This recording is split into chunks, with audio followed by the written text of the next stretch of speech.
In this video, we're going to do some stoichiometry mapping for a limiting and excess reactant problem. So in this problem, we have the reaction of pentane, C5H12, with oxygen to make carbon dioxide and water. And we're given that we have 144 grams of pentane and we have 192 grams of oxygen. Again, we're trying to figure out how many grams of carbon dioxide we can make from that. So the first thing we always have to do when we're doing stoichiometry, because everything reacts in mole ratios, is to convert our gram amounts of our materials to moles. So when we do that for the pentane, we see that the molar mass of 72 grams per mole, we get that from the periodic table, that we would have 2.00 moles of pentane. Okay.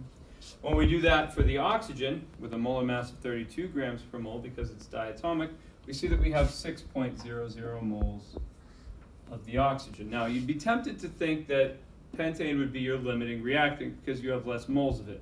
But that's not going to turn out to be the case because oxygen is going to get used up 8 times as fast as the pentane. So we have to go one more step and see which of the reactants would let us make the least product. So with our pentane, you produce 5 moles of carbon dioxide for every 1 mole of pentane. So that means from our pentane, we would be able to make 10.0 moles of the carbon dioxide.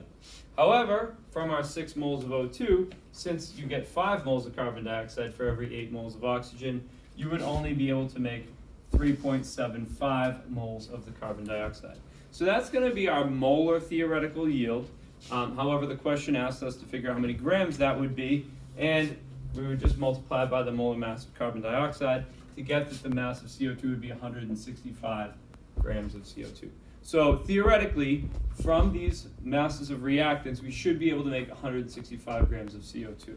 Now, oxygen limited how much product we could make.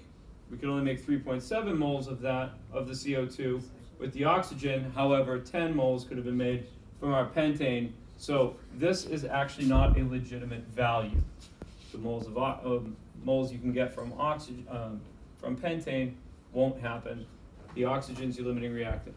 And if something's your limiting reactant, that means you use up all of it and you're going to have none left at the end. So we could also ask how many grams of the excess reactant, pentane, remain. And so we know that we use up all of our limiting reactant. We also know that we theoretically should be able to make 3.7 moles of carbon dioxide. We could start with either of those values and relate them to the pentane to figure out how much of that we actually used and then subtract that from what we started with. So I'm going to pick the oxygen because it's one step further removed from a possible mistake, and say that we use 6 moles of O2. Since we use 1 mole of pentane for every 8 moles of O2, we would only actually use up 0.75 moles of the pentane. So then, since we started with 2 moles and we used up 0.75 moles, we can say that there would be 1.25 moles remaining. And again, if something's your limiting reactant, at the end you're going to have none of it left. So if we had 1.25 moles of C5H12 remaining, we would just multiply by the molar mass, which is 72 grams per mole, to get that we would have 90 grams of pentane left. So this was a limiting and excess reactant stoichiometry problem done with some mapping.